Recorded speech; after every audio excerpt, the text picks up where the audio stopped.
नमस्कार, मैं हूं बिहार न्यूज में आपका स्वागत है। आज है 26 मई दिन मंगलवार। खबरों की ओर आगे बढ़ने से पहले एक महत्वपूर्ण बात। हमने ये गौर किया है कि हमारे 25 खबर के बुलेटिन को देखने वाले लोगों में से 70% लोग हमारे चैनल को सब्सक्राइब नहीं करते हैं। तो जिन्होंने नहीं किया है वो जल्दी से कर ले, क्योंकि इससे आपको रोज खबरों का नोटिफिकेशन मिलता रहेगा और हमें भी रोज नई नई खबरों को आप तक पहुंचाने और उसे बेहतर से बेहतर बनाने की प्रेरणा मिलेगी। तो चलिए एक नजर डालते हैं आज की सुर्खियों पर। बिहार में कन्या उत्थान योजना के तहत बड़ा अपडेट। 30 मई तक पूरा होगा डाटा अपलोड। 1.5 लाख स्नातक छात्राओं को जल्द मिलेंगे 50-50 हजार रुपए। बिहार में इलेक्ट्रिक वाहनों को बढ़ावा देने की बड़ी पहल। जून से हाईवे किनारे ईवी चार्जिंग स्टेशन लगाने की प्रक्रिया होगी शुरू। गूगल मैप से भी जुड़ेंगे स्टेशन। बिहार में सड़क सुरक्षा को लेकर के बड़ा कदम। अब आम लोग भी बन सकेंगे ट्रैफिक प्रहरी। व्हाट्सएप और ईमेल से कर सकेंगे ओवर स्पीडिंग और हेलमेट उल्लंघन की शिकायत।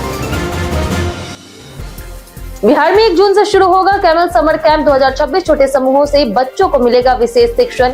खेल और गतिविधियों के माध्यम से पढ़ाई को बनाया जाएगा रोचक। बिहार में डाक सेवाओं को मिलेगा नया डिजिटल रूप। फ्रेंचाइजी 2.0 स्कीम से ग्रामीण क्षेत्रों में सेवा होगी मजबूत। पार्सल और कैश ऑन डिलीवरी सुविधाएं होंगी पूरी तरह ऑनलाइन। बिहार में युवाओं के लिए बड़ी खुशखबरी। राजस्व और भूमि सुधार विभाग में 8054 पदों पर होगी बम्पर भर्ती। 15 जून के बाद शुरू होगी चयन प्रक्रिया।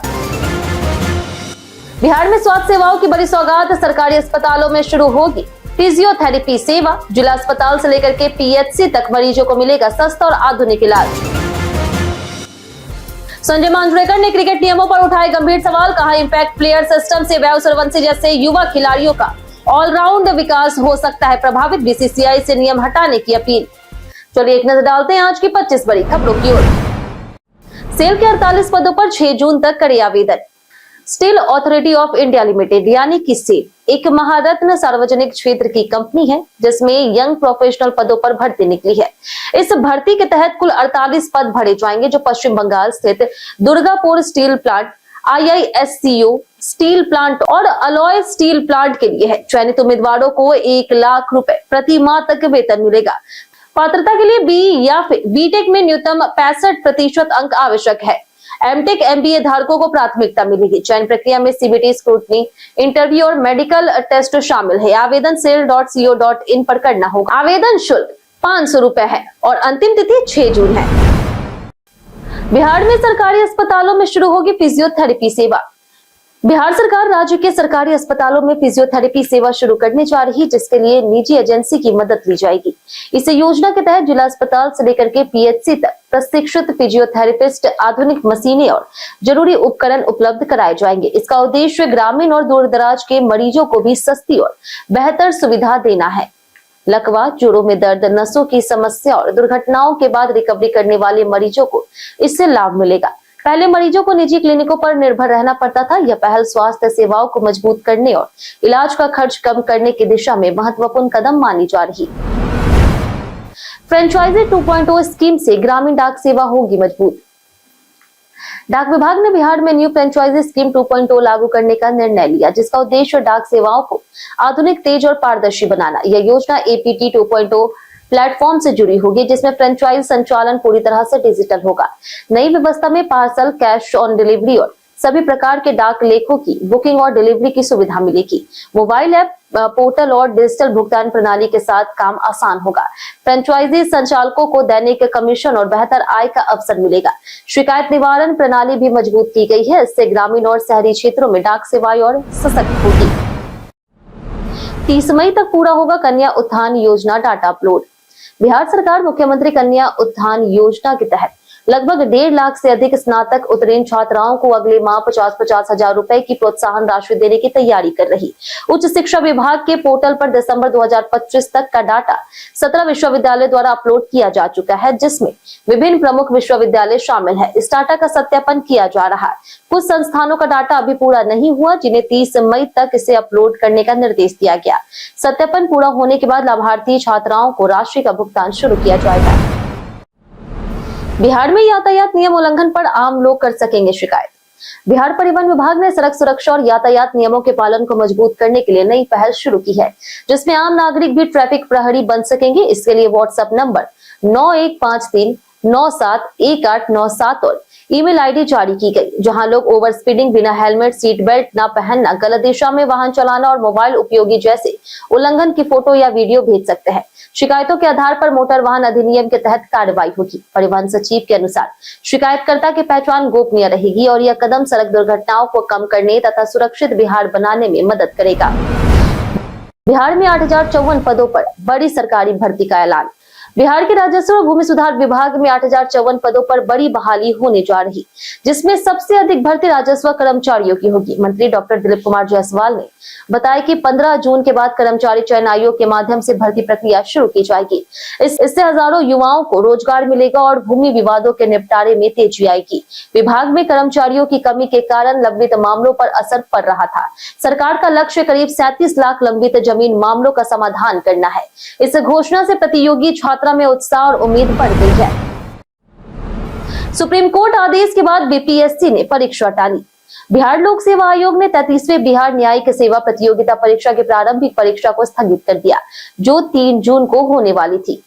यह निर्णय सुप्रीम कोर्ट के 22 मई के अंतरिम आदेश के बाद दिया गया। आयोग ने स्पष्ट किया कि नई परीक्षा तिथि बाद में घोषित की जाएगी। इससे पहले भी बीपीएससी ने प्रशासनिक कारणों से परियोजना प्रबंधक भर्ती परीक्षा को स्थगित किया था। परीक्षा नियमों में भी बदलाव किए गए थे, जिसमें अनुत्तरित प्रश्नों के लिए ई विकल्प अनिवार्य किया गया था। इस फैसले से अभ्यर्थियों में अनिश्चितता और चिंता बढ़ गई है। बिहार में 5 नए ग्रामीण एसपी पदों को मिली मंजूरी। बिहार सरकार के गृह विभाग ने राज्य के 5 संवेदनशील जिलों में कानून व्यवस्था मजबूत करने के लिए 5 नए ग्रामीण पुलिस अधीक्षक पदों के लिए सृजन को मंजूरी दे दी है। पूर्वी चंपारण, समस्तीपुर, मधुबनी, वैशाली और सिवान में एक ग्रामीण एसपी की तैनाती होगी। इन पदों का उद्देश्य ग्रामीण क्षेत्रों में अपराध नियंत्रण और सुरक्षा निगरानी को बेहतर बनाना है। हाल की घटनाओं के बाद यह फैसला लिया गया।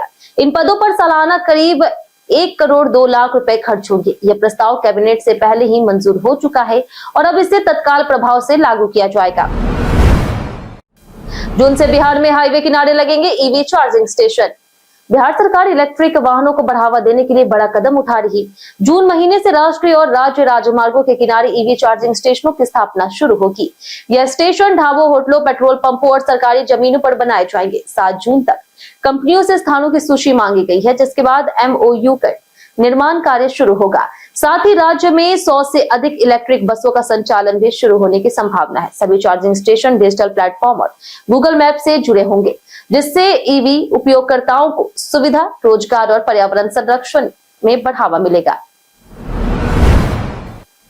गर्मी की छुट्टियों में कैरावैन बस से फैमिली ट्रिप होगी आसान। बिहार पर्यटन विभाग ने गर्मी की छुट्टियों में यात्रियों के लिए लग्जरी कैरावैन बस और कैरावैन कार सेवा शुरू की है, जो सफर के साथ होटल जैसा ठहरने का अनुभव देती है। 10 सीटर स्लीपर कैरावैन बस में रिक्लाइनर सीटें, बेड, किचन, बाथरूम, फ्रिज और माइक्रोवेव जैसी सुविधाएं उपलब्ध है। वहीं 7 सीटर कैरावैन कार में sofa cum bed, TV, AC और बाथरूम जैसी सुविधाएं हैं।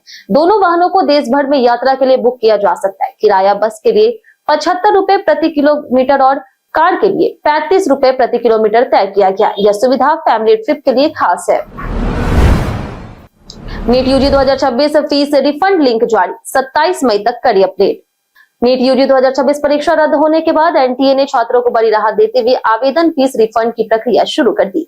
इसके लिए आधिकारिक पोर्टल पर लिंक जारी किया गया, जहां उम्मीदवार लॉग इन कर बैंक विवरण जमा कर सकते हैं। बैंक जानकारी दर्ज करने की अंतिम तिथि 27 मई रात 11:50 तक है। इसके बाद कोई बदलाव संभव नहीं होगा। एनटीए ने सही IFSC और अकाउंट नंबर भरने की सलाह दी है। साथ ही बिहार और हरियाणा सरकार ने परीक्षा दिवस पर छात्रों को सरकारी बसों में मुफ्त यात्रा की सुविधा देने की भी घोषणा की। बिहार में 1 जून से शुरू होगा कैमल समर कैंप 2026। बिहार शिक्षा विभाग ने कक्षा 5 और 6 के कमजोर विद्यार्थियों के लिए कमल का कैंप 2026 शुरू करने का निर्णय लिया, जो 1 जून से 30 जून तक राज्य भर के गांव और टोला स्तर पर आयोजित होगा। इसका उद्देश्य बच्चों की भाषा और गणित दक्षता को मजबूत करना है। प्रत्येक कैंप में 10 से 15 छात्र शामिल होंगे और इसे स्वयं सेवकों, शिक्षा सेवकों और तालीमी मरकज कर्मियों की मदद से संचालित किया जाएगा। बच्चों को प्रतिदिन 1 से 1.5 घंटे विशेष शिक्षण दिया जाएगा। खेल, कहानी और रचनात्मक गतिविधियों से सीखने की प्रक्रिया को रोचक बनाया जाएगा। 10 लाख घरों में लगेगा सोलर सिस्टम, सरकार की बड़ी योजना। मुख्यमंत्री सम्राट चौधरी ने ऊर्जा विभाग की उच्च स्तरीय समीक्षा बैठक में सौर ऊर्जा को बढ़ावा देने पर विशेष जोर दिया। उन्होंने प्रधानमंत्री सूर्य घर मुफ्त बिजली योजना, पीएम कुसुम और बीपीएम सोलराइजेशन योजनाओं की प्रगति की समीक्षा की। राज्य में 125 यूनिट मुफ्त बिजली योजना के साथ पारंपरिक बिजली पर निर्भरता कम करने का लक्ष्य रखा। सरकार उपभोक्ताओं को छतों पर सोलर प्लेट लगाने के लिए प्रोत्साहित कर रही। ग्रामीण क्षेत्रों में जीविका दीदियों के माध्यम से और ऊर्जा विस्तार की योजना है। 10 लाख कुटीर ज्योति उपभोक्ताओं और कृषि फीडरों के सोलराइजेशन को तेज करने के निर्देश दिए गए। 26 मई को खेला जाएगा बीसीए T20 फाइनल मैच। 26 मई यानी कि आज खेला जाएगा BCA T20 final match. BCA men's T20 trophy 2025-26 के दूसरे सेमीफाइनल में बेगूसराय ने गयाजी को 3 रन से हरा करके फाइनल में जगह ली। बेगूसराय ने पहले बल्लेबाजी करते हुए 178 रन बनाए, जिसमें कप्तान दानिश आलम ने अर्धशतक लगाया। जवाब में गयाजी की टीम 175 रन पर ऑल आउट हो गई। बेगूसराय की ओर से दानिश आलम ने शानदार गेंदबाजी करते हुए 5 विकेट झटकी और टीम की जीत में अहम भूमिका निभाई। इस जीत के साथ अब फाइनल मुकाबला आज पटना और बेगूसराय के बीच खेला जाएगा, जो मोइनुल हक स्टेडियम पटना में दोपहर 3 बजे से शुरू होगा। गर्मियों में इन कपड़ों से बचे वरना बढ़ेगी परेशानी। गर्मियों में सही कपड़ों का चुनाव बेहद जरूरी है, क्योंकि गलत फैब्रिक शरीर की गर्मी और पसीने को बढ़ा करके असुविधा पैदा कराते हैं। पॉलिस्टर हवा को पास नहीं होने देता और पसीना त्वचा पर रोक देता है, जिससे रैशेज और एलर्जी हो सकती है। नायलॉन पसीना नहीं सोखता, जिससे बदबू और खुजली की समस्या होती है। एक्रिलिक गर्मी को अंदर रोक करके स्वेटर जैसा एहसास देता है। सिल्क गर्मी में शरीर की गर्मी बाहर नहीं निकालने देता और पसीने के दाग दिखाता है। रेयॉन भी अधिक उमस में पसीना नहीं सुखा पाता, इसलिए गर्मियों में सूती और लिनेन जैसे हल्के, ढीले और हवादार कपड़े पहनना सबसे बेहतर है। बेगूसराय में रिश्वत लेते सरकारी लिपिक गिरफ्तार। बिहार में भ्रष्टाचार के खिलाफ अभियान के तहत निगरानी अन्वेषण ब्यूरो ने बेगूसराय में बड़ी कार्रवाई करते हुए एक सरकारी लिपिक को रिश्वत लेते हुए रंगे हाथों गिरफ्तार किया। आरोपी पुष्कर कुमार सहायक नियंत्रण मापतोल कार्यालय में कार्यरत था और बटखाड़ा लाइसेंस नवीनीकरण के बदले 5,000 रुपए की मांग की थी। शिकायत मिलने पर निगरानी टीम ने जाल बिछा करके उसे मौके पर पकड़ लिया। गिरफ्तारी के बाद दफ्तर में हड़कंप मच गया। आरोपी से पूछताछ की जा रही और कांड दर्ज किया गया है। जांच एजेंसियां अब यह पता लगाने में जुटी है कि इसमें कोई बड़ा नेटवर्क शामिल है या नहीं। जानिए आज कैसा रहेगा बिहार के मौसम का मिजाज। बिहार के विभिन्न जिलों में मौसम को लेकर के चेतावनी जारी की गई। अररिया, किशनगंज और सुपौल सहित उत्तर पश्चिम, दक्षिण पूर्व और उत्तर मध्य भागों में मेघ गर्जन, वज्रपात और तेज बारिश की संभावना है। इन क्षेत्रों में 50 से 60 किलोमीटर प्रति घंटे की रफ्तार से तेज हवाएं चल सकती है। कटिहार, मधेपुरा, पूर्णिया और सहरसा जिलों में इसी तरह का मौसम बना रहेगा, जहां गरज चमक के साथ तूफानी स्थिति बन सकती है। पूरे राज्य में बिजली गिरने और आंधी तूफान का खतरा बना रहेगा। अधिकतम तापमान 36 से 38 डिग्री और न्यूनतम तापमान 24 से 26 डिग्री सेल्सियस के बीच रहने की संभावना है। लोगों को सतर्क रहने की सलाह दी गई। अक्षरा सिंह और अक्षय कुमार का नया गाना हुआ वायरल। भोजपुरी सुपरस्टार अक्षरा सिंह और बॉलीवुड अभिनेता अक्षय कुमार का नया गाना रिलीज होते ही सोशल मीडिया पर वायरल हो गया। यह गाना film welcome to the jungle का हिस्सा है, जिसमें दोनों कलाकार देसी अंदाज में डांस करते नजर आ रहे हैं। गाने की थीम साबुन पर आधारित है और इसमें भोजपुरी टच के साथ मनोरंजन का तड़का है। अक्षरा ने पहले अक्षय को भोजपुरी गाने में आने का चैलेंज दिया था, जिसे उन्होंने स्वीकार किया। इसके बाद दोनों की जोड़ी ने फैंस के बीच जबरदस्त उत्साह और चर्चा पैदा कर दी है। ग्राम पंचायत विकास योजना पर मंत्री ने दिए अहम निर्देश। पंचायती राज मंत्री दीपक प्रकाश ने कहा कि ग्राम पंचायतों को अपनी आय बढ़ाने और विकास योजनाओं को प्रभावी बनाने के लिए गंभीरता से काम करना चाहिए। उन्होंने ग्राम, महिला और बाल सभा के नियमित आयोजन तथा पंचायत विकास योजना को स्थानीय जरूरतों के अनुसार तैयार करने पर जोर दिया। मंत्री ने ठोस और तरल अपशिष्ट प्रबंधन और PAI पोर्टल पर समयबद्ध डेटा प्रविष्टि को महत्वपूर्ण बताया। कार्यशाला में 16वें वित्त आयोग, ई ग्राम स्वराज और पंचायत उन्नति सूचकांक पर प्रशिक्षण दिया गया। इस दौरान 2026-27 की पंचायत विकास योजना पुस्तक का विमोचन भी किया गया और कई वरिष्ठ अधिकारी उपस्थित रहे। पटना जेल में बंदियों के लिए मुफ्त कानूनी सहायता शुरू। पटना के बेऊर जेल मुलाकाती परिसर में बिहार राज्य विधिक सेवा प्राधिकार और जिला विधिक सेवा प्राधिकार के निर्देश पर लीगल एंड हेल्प डेस्क का उद्घाटन किया गया। इसका उद्देश्य बंदियों के परिजनों को जमानत, अपील और अदालती प्रक्रियाओं से जुड़ी निःशुल्क कानूनी सहायता प्रदान करना है। उद्घाटन जेल के उप महानिरीक्षक सह अधीक्षक द्वारा किया गया। यहाँ पैनल अधिवक्ता और PLV प्रतिदिन मौजूद रहेंगे ताकि जरूरतमंदों को समय पर मार्गदर्शन मिल सके। इस पहल से आर्थिक रूप से कमजोर परिवारों को राहत मिलेगी और उन्हें बिचौलियों से बचाते हुए न्यायिक प्रक्रिया को आसान और पारदर्शी बनाने में मदद मिलेगी। बिहार में मनरेगा की 3194 योजनाओं को मिली मंजूरी। बिहार सरकार ने मनरेगा के तहत 3194 योजनाओं को मंजूरी दी है, जिन पर लगभग 219 करोड़ 80 लाख रुपए खर्च किए जाएंगे। इन योजनाओं में नहर सफाई, जल निकासी और सिंचाई कार्यों को प्राथमिकता दी जाएगी। विकास आयुक्त की अध्यक्षता में हुई बैठक में ग्रामीण विकास और जल संसाधन विभाग के बीच समन्वय बढ़ाने पर जोर दिया गया। सभी जिलों को 15 जून तक आवश्यक प्रक्रिया पूरी करने के निर्देश दिए गए ताकि मानसून से पहले काम शुरू हो सके। जनप्रतिनिधियों की भागीदारी से योजनाओं के चयन और क्रियान्वयन को गति देने पर भी बल दिया गया। सीबीएसई में मैथिली भाषा को मिली बड़ी मातृभाषा मान्यता। सीबीएसई ने बिहार के लिए एक महत्वपूर्ण निर्णय लेते हुए मैथिली भाषा को मातृभाषा विषय के रूप में मान्यता दी। अब शैक्षणिक सत्र 2026-27 से कक्षा 1 से 10 तक मैथिली को पाठ्यक्रम में शामिल किया जाएगा। यह कदम राष्ट्रीय शिक्षा नीति 2020 के अनुरूप है, जिसका उद्देश्य प्राथमिक स्तर तक बच्चों को मातृभाषा में शिक्षा देना है। एनसीईआरटी भी 22 अनुसूचित भाषाओं में पाठ्य पुस्तकों का अनुवाद कर रही। इस फैसले से मिथिला क्षेत्र के छात्रों को अपनी भाषा और संस्कृति से जुड़ने का अवसर मिलेगा। मुख्यमंत्री सम्राट चौधरी और केंद्र सरकार ने इसे ऐतिहासिक और सांस्कृतिक पहचान मजबूत करने वाला कदम बताया। संजय मांजरेकर ने वैभव सूर्यवंशी को लेकर बीसीसीआई नियम पर उठाए सवाल। संजय मांजरेकर ने बीसीसीआई के इंपैक्ट प्लेयर नियम की कड़ी आलोचना करते हुए कहा कि यह युवा क्रिकेटर वैभव सूर्यवंशी जैसे खिलाड़ियों के विकास को नुकसान पहुंचा सकता है। उन्होंने कहा कि इस नियम के कारण खिलाड़ी का केवल एक ही कौशल दिखता है, जबकि फील्डिंग और ऑलराउंडर प्रदर्शन नजरअंदाज हो जाता। मांजरेकर ने वैभव का उदाहरण देते हुए कहा कि ऐसे टैलेंट को हर पहलू में परखने की जरूरत है। उन्होंने बीसीसीआई से इस नियम को खत्म करने की अपील की।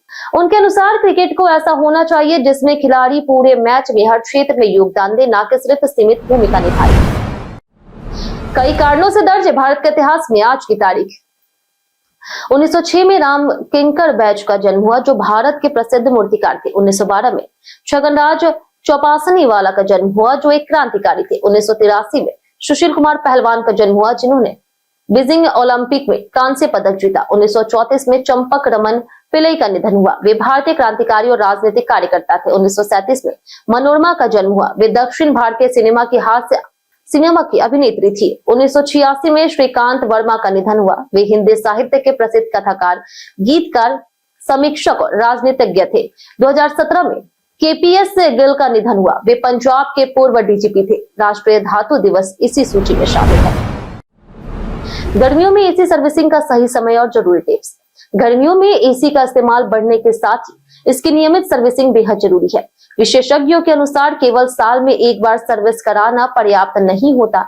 एसी के एयर फिल्टर को हर 2 से 4 हफ्ते में साफ करना चाहिए, जिससे कूलिंग बेहतर रहती है और बिजली की खपत कम होती है। इवेपरेटर, कॉइल और ड्रेन पाइप की सफाई हर 3 से 6 महीने में करनी चाहिए। वहीं प्रोफेशनल सर्विसिंग 6 से 12 महीने के अंतराल में करना सही माना जाता है। इससे गैस, वायरिंग और सभी पार्ट्स की जांच होती है। समय पर सर्विसिंग एसी की लाइफ बढ़ाती है और खर्च कम करती है। हम प्रतिदिन आपसे 5 ऐसे जुड़े सवाल उसके जवाब बताएंगे जो कि बीपीएससी, बिहार पुलिस, दरोगा समेत एसएससी जैसे अन्य प्रतियोगी परीक्षाओं में काम आएंगे। सवाल इतिहास, बिहार स्पेशल, विज्ञान, करंट अफेयर्स और भूगोल से रहेंगे। पूछे गए 5 सवाल में आपने कितना सही जवाब दिया, ये हमें कमेंट करके जरूर बताएं। तो हमारा पहला सवाल है, थाईलैंड के लोग मुख्य रूप से किस धर्म का पालन करते हैं? ऑप्शन ए हिंदू धर्म, ऑप्शन बी इस्लाम, ऑप्शन सी ईसाई धर्म, ऑप्शन डी है बौद्ध धर्म। इसका सही जवाब है ऑप्शन डी, बौद्ध धर्म। हमारा दूसरा सवाल है कि सम्राट हर्षवर्धन के सबसे प्रसिद्ध दरबारी कौन थे? Option A Kalidas, option B है विष्णु शर्मा, ऑप्शन सी है बाण, ऑप्शन डी है रवि कृति।